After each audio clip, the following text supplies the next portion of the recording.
Mesdames, Messieurs, chers téléspectateurs d'Africa 24, bienvenue. Vous êtes de plus en plus nombreux à nous suivre un peu partout dans le monde. Merci de votre fidélité et de votre confiance.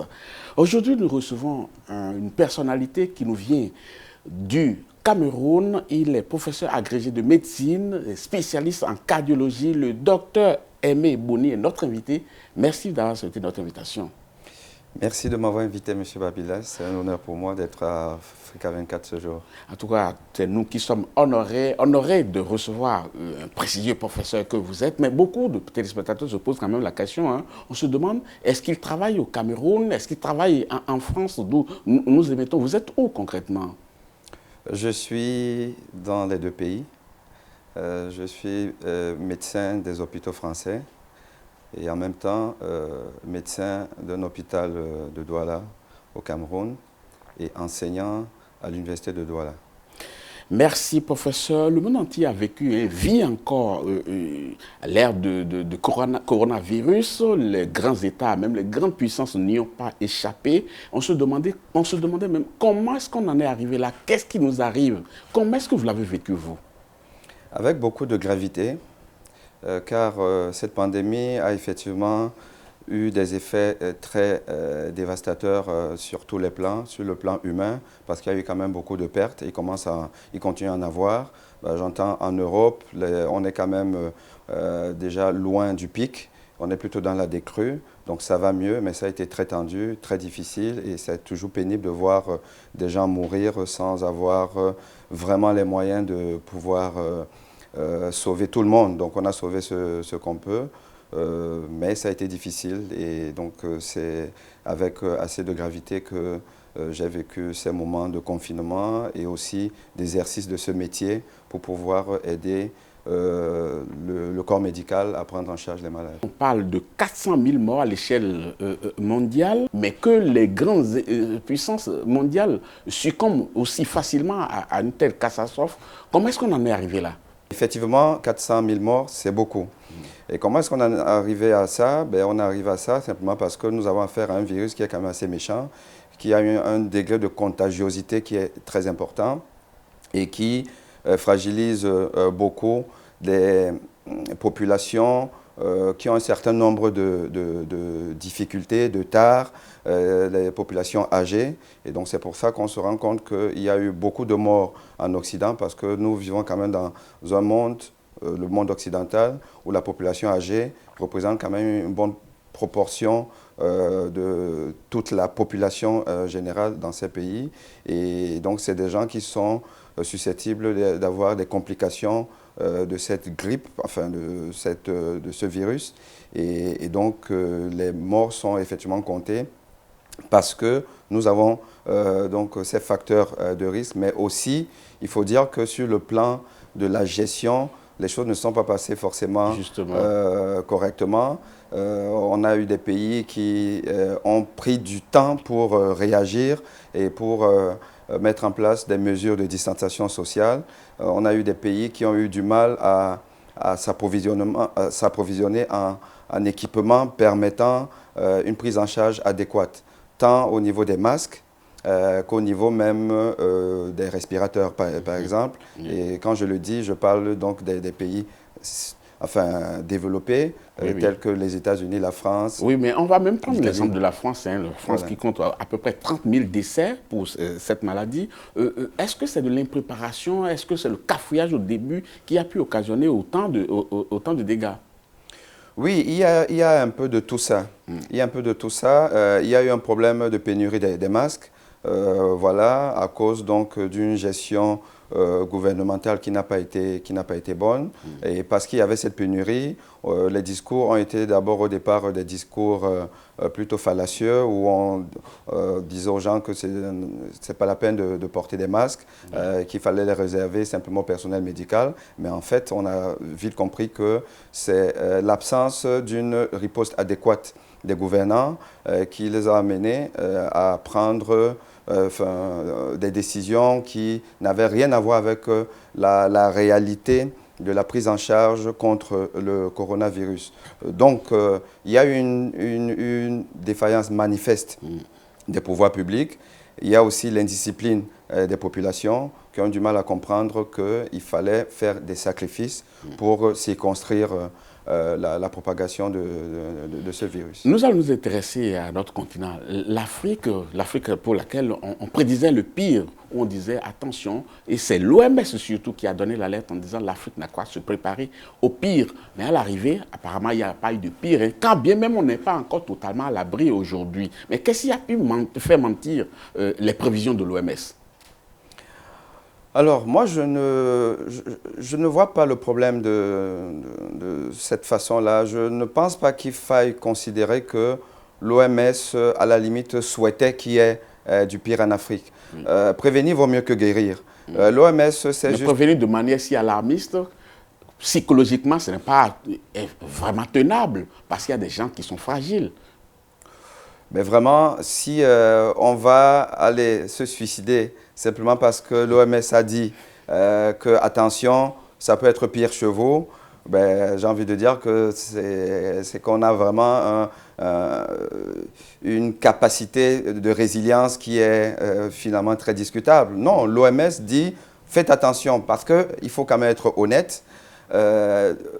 Ce virus-là a eu une longueur d'avance et a toujours une longueur d'avance sur toutes nos prévisions. Voilà. Donc, au moment où la pandémie est en train d'arriver en Afrique, parce qu'elle a commencé ailleurs, en Chine, après en Europe, elle doit arriver en Afrique, là, bien malin serait celui qui aurait pu dire exactement que nous en serons à ce constat-ci aujourd'hui, où effectivement, il n'y a pas eu une catastrophe. Mais on avait quand même suffisamment d'éléments, d'ingrédients pour penser que si nous ne faisons pas attention, effectivement, nous pouvons arriver à cette catastrophe. Parce que je veux quand même vous dire que nous n'avons pas la possibilité de faire un confinement strict en Afrique. Nous n'avons pas suffisamment d'équipements médicaux pour prendre en charge les malades.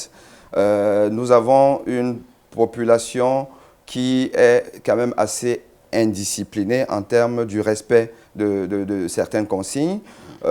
Donc, oui, on a eu peur. Ben, heureusement... À raison alors? Non, on a eu peur à raison. Maintenant, après, si les faits nous donnent tort, ben, on ne va pas s'attarder sur le fait qu'on n'a pas été finalement si ingénieux que ça. Dans les pays où on a pensé que finalement on va gérer le problème, je veux parler de la Grande-Bretagne et des États-Unis, on a vu qu'ils ont été pris de court.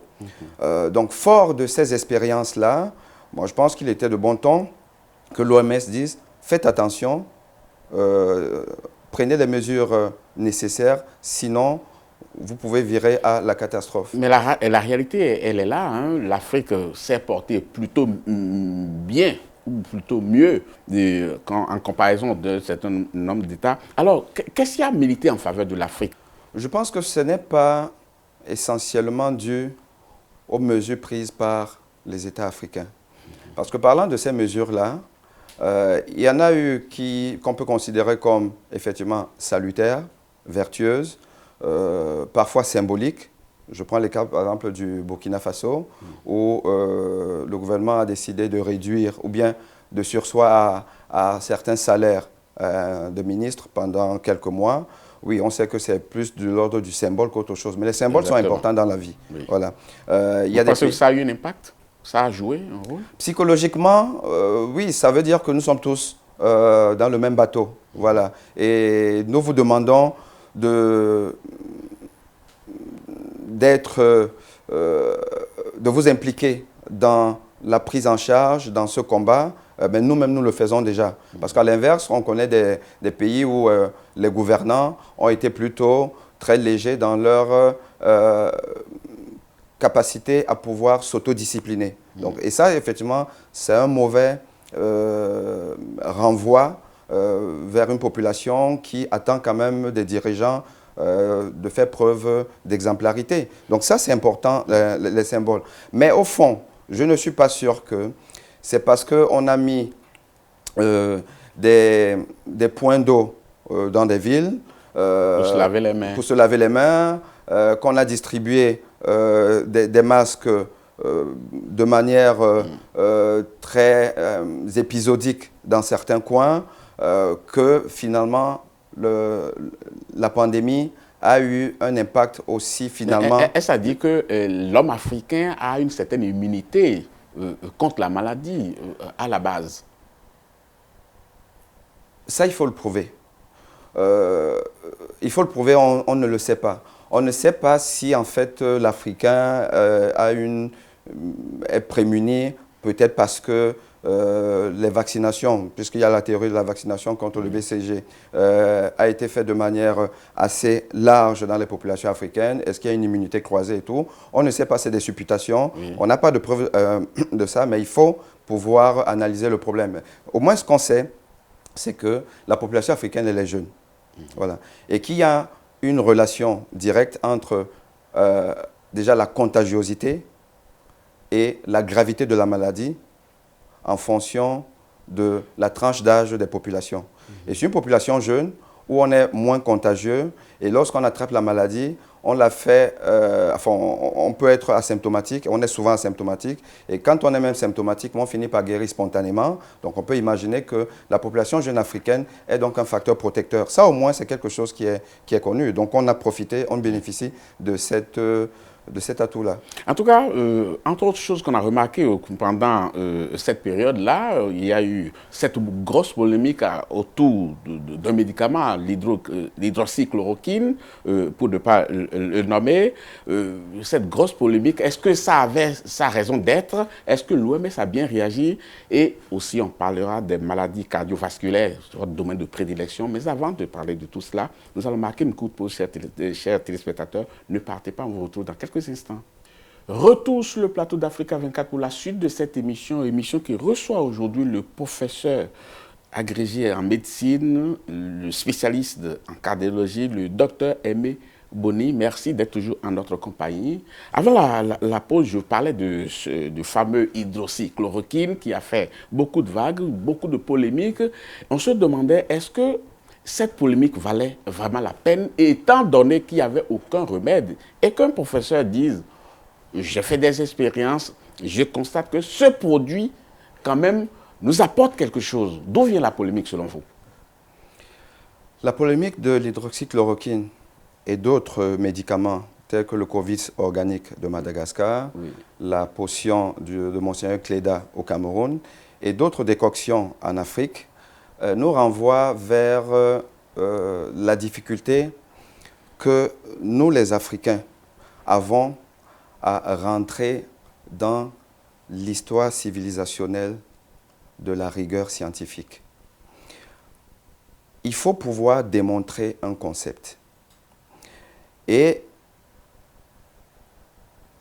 l'auteur de ce protocole de l'hydroxychloroquine n'a malheureusement pas aidé le monde scientifique à comprendre si effectivement ce protocole est efficace. Parce qu'il est difficile de dire qu'un protocole qui va traiter des malades qui spontanément guérissent dans la plupart des cas, et quand je dis ça, je dis que dans une population qui est la population africaine, entre 30 et 60 ans, 98% des malades guérissent spontanément.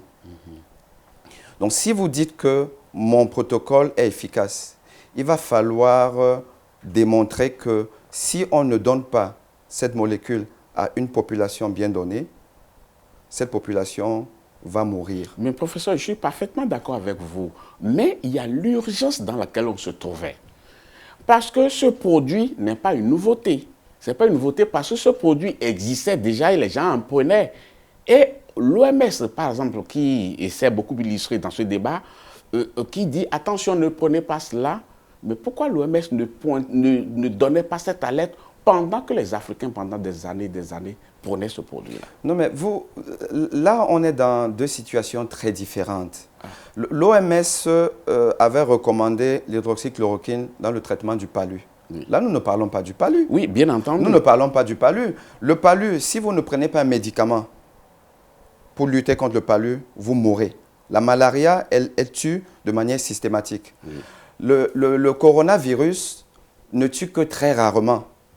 Si vous avez 30 ans, 40 ans, 50 ans, vous avez moins de 0,5% de malchance de décéder si vous ne prenez pas un traitement.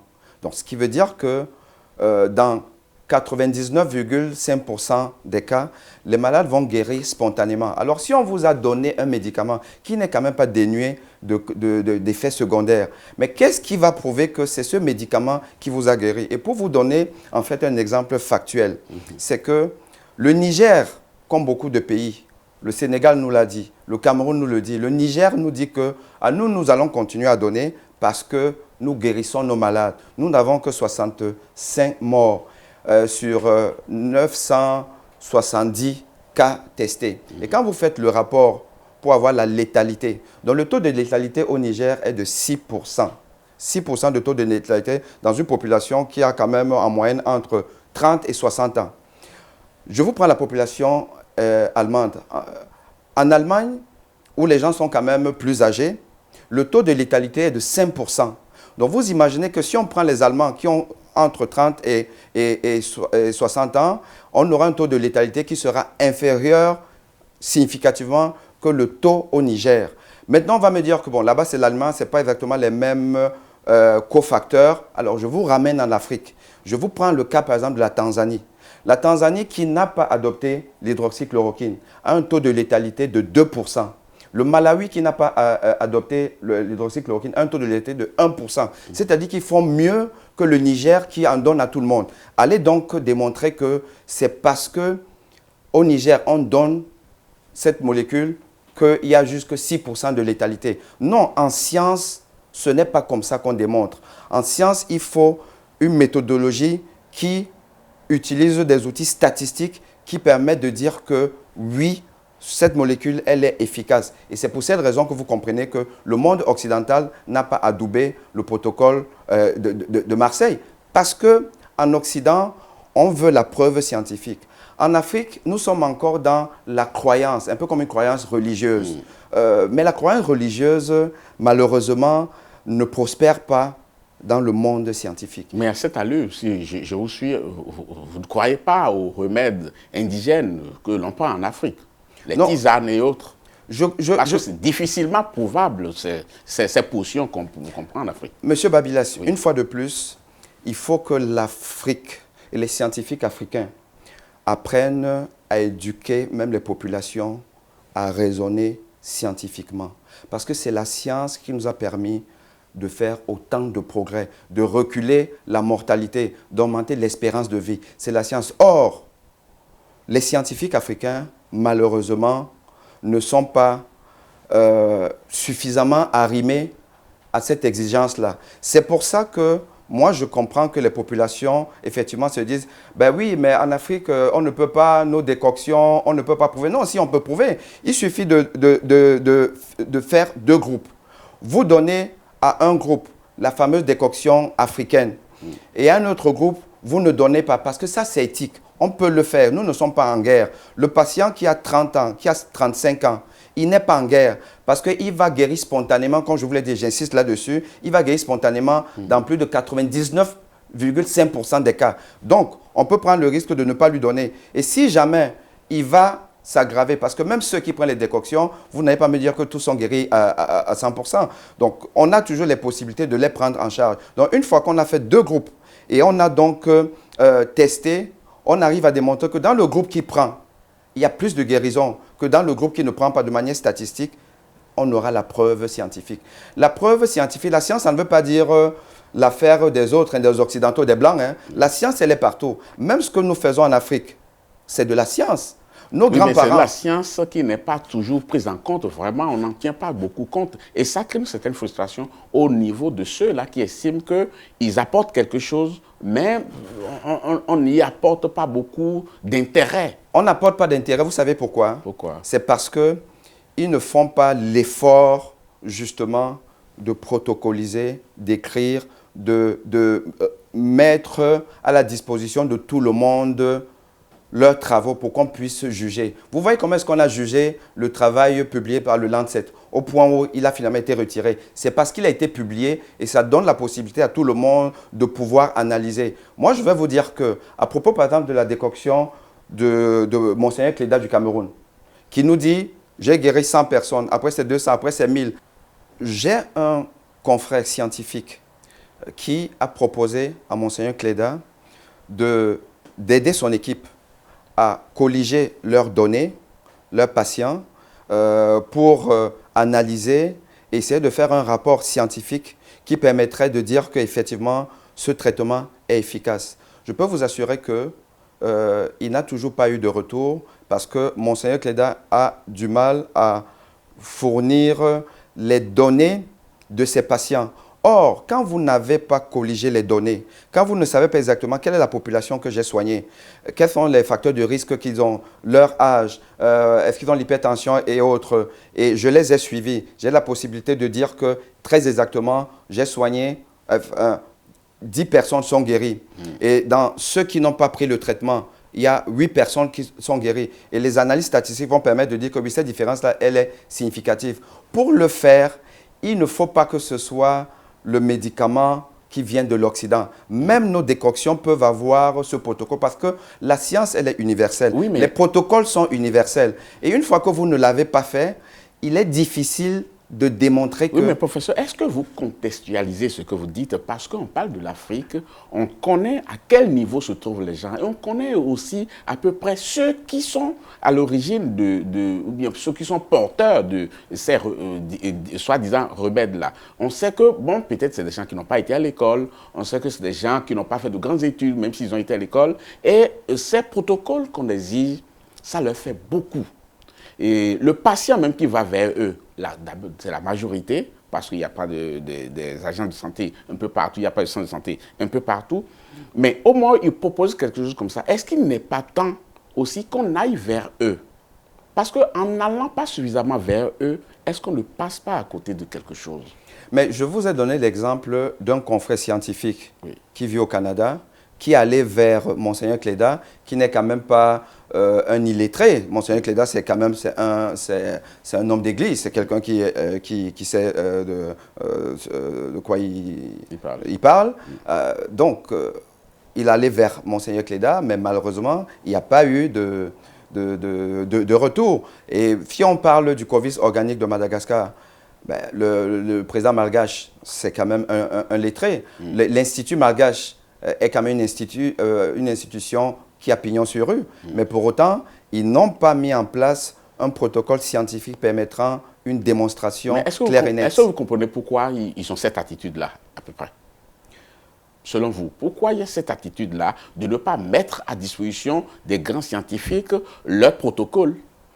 Moi, je pense que de manière culturelle, quand je dis culturelle, c'est dans la formation des scientifiques, des intellectuels africains, qu'il y a un problème. Nous n'avons pas appris, nous les scientifiques africains, à avoir la rigueur scientifique, la rigueur méthodologique. Et c'est dans la formation que ça se fait. Nous avons quand même abordé une question de fond.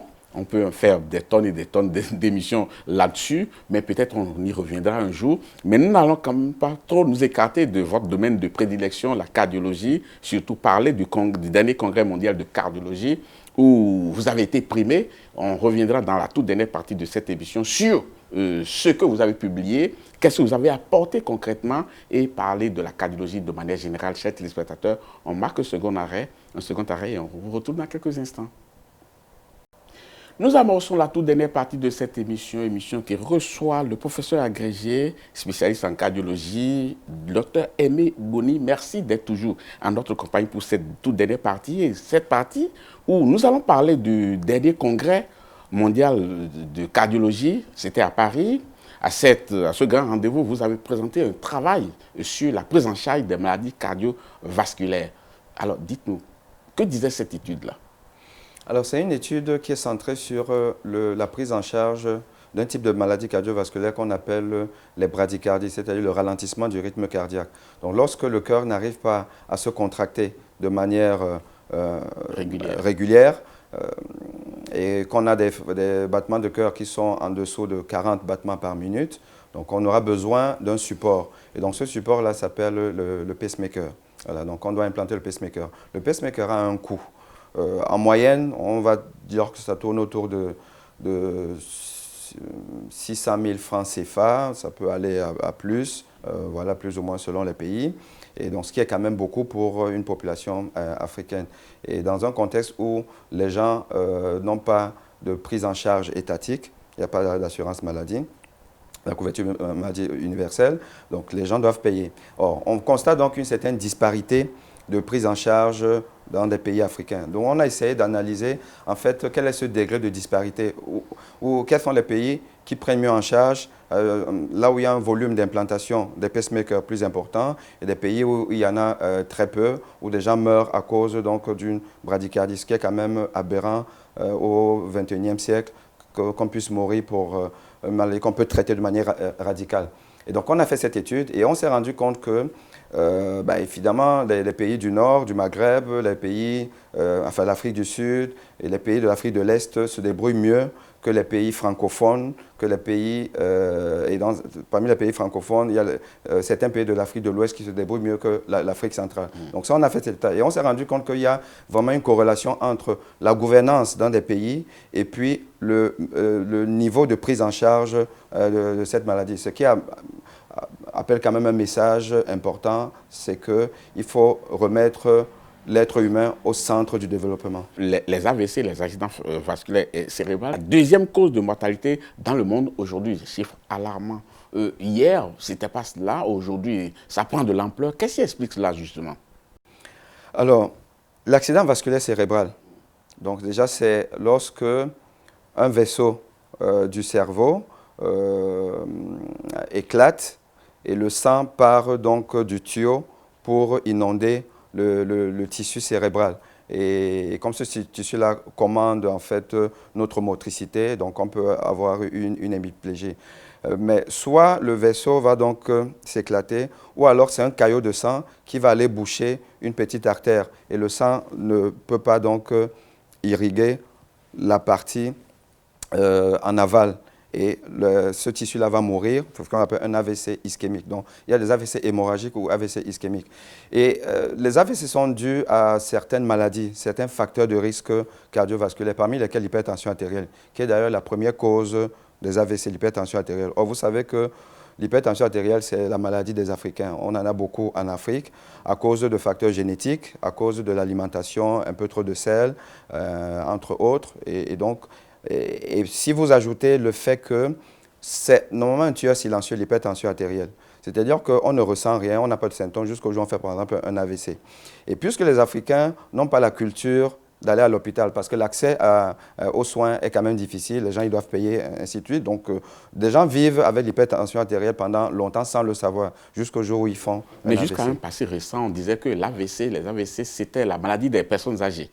Mais aujourd'hui, de plus en plus de jeunes en sont victimes et on se demande qu'est-ce qui explique cela.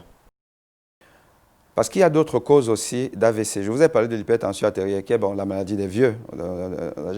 Mais il y a d'autres causes aujourd'hui qui sont dénombrées, parmi lesquelles, par exemple, le VIH. Il faut dire que le VIH est quand même finalement une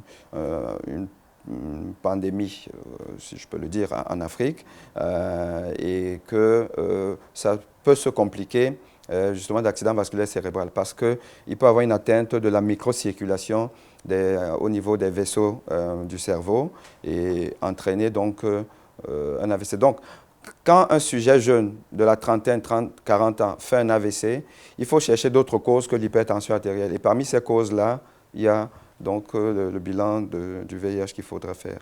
Alors, professeur, il est un fait que de plus en plus d'Africains préfèrent aller se faire soigner en Europe. Est-ce que l'on en fait suffisamment une priorité?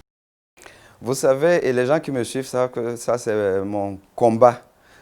Si je peux au moins réussir à faire en sorte qu'il y ait même une résolution des Nations Unies pour que les chefs d'État africains et les dirigeants cessent de se soigner hors de leur pays, moi je pense que je pourrais raccrocher. Parce que c'est ça le problème.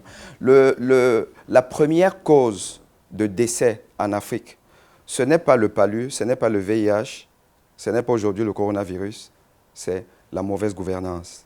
Et qui dit mauvaise gouvernance dit effectivement les évacuations sanitaires fantaisistes en Occident. Prenons le cas récent de ce qui s'est passé au Burundi. L'épouse du président défunt aujourd'hui a quand même été évacuée au Kenya pour cause, a priori, de coronavirus. C'est quand même extraordinaire qu'on ne puisse pas se soigner dans son pays du Covid.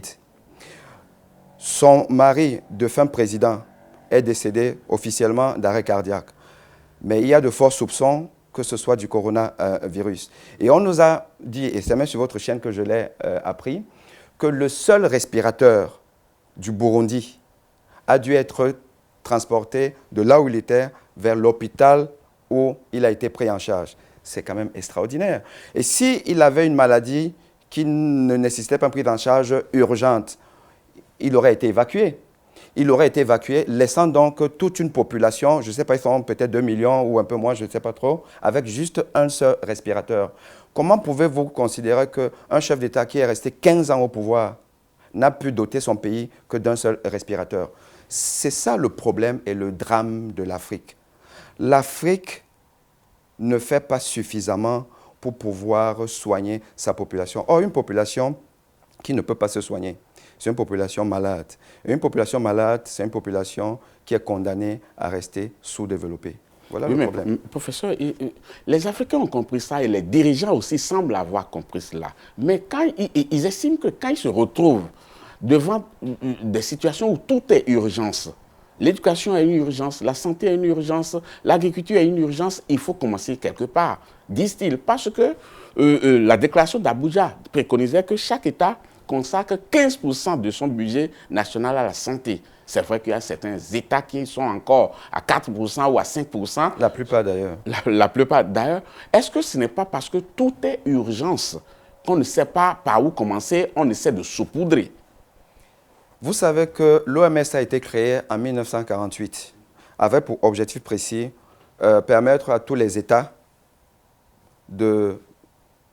d'offrir des soins de santé corrects à leur population, surtout les pays pauvres. Et à cette époque-là, la Chine était considérée comme un pays pauvre. Les pays asiatiques étaient considérés comme des pays pauvres. Mais aujourd'hui, la Chine est le principal bailleur de l'OMS. C'est pour ça qu'il y a d'ailleurs ce conflit avec les États-Unis, vous savez.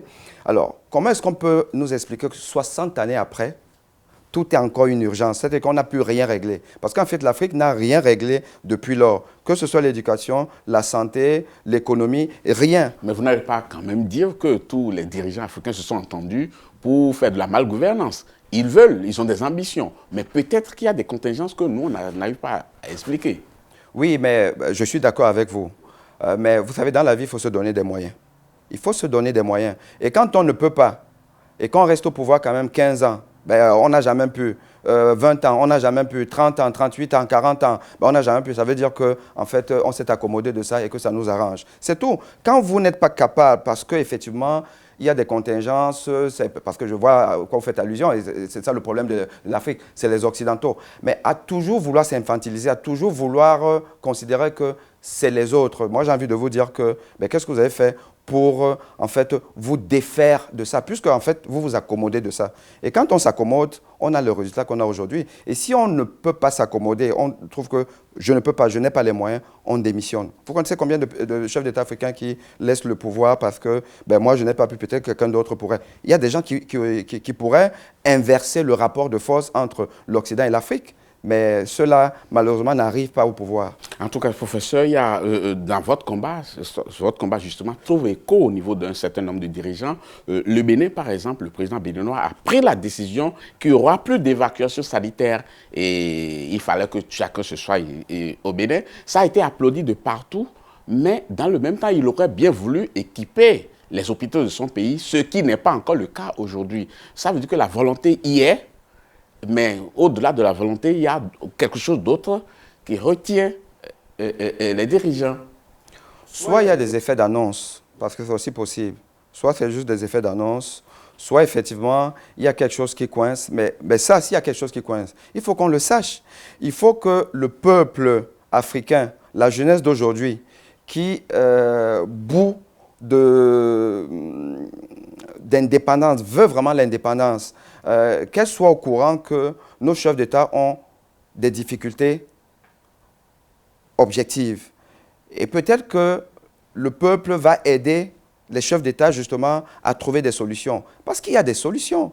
Les combats sont menés et moi je dis encore que franchement, je n'ai pas envie de croire que si l'Afrique veut vraiment, si les chefs d'État et les gouvernants africains veulent vraiment se défaire de cette colonisation où nous sommes encore, que ce serait impossible. Je n'ai pas envie de le croire. Je n'ai pas envie de croire que la France et Macron, les États-Unis, sont si puissants que nous ne pouvons absolument rien. Non, nous pouvons, mais est-ce que nous faisons déjà suffisamment? Je n'ai pas l'impression. Faisons d'abord, balayons déjà notre porte avant de se dire que bon, on a fait ce qu'on peut. Maintenant, c'est aux Occidentaux de lâcher du lest. Professeur Aimé Boni, merci beaucoup d'avoir été des nôtres dans cette émission. C'est moi qui vous remercie. Chers téléspectateurs, ce sera tout pour cette émission. Merci de l'avoir suivi. Nous vous donnons rendez-vous très bientôt pour un autre numéro. Pour l'instant, je vous laisse en compagnie des programmes d'Africa 24. À très bientôt.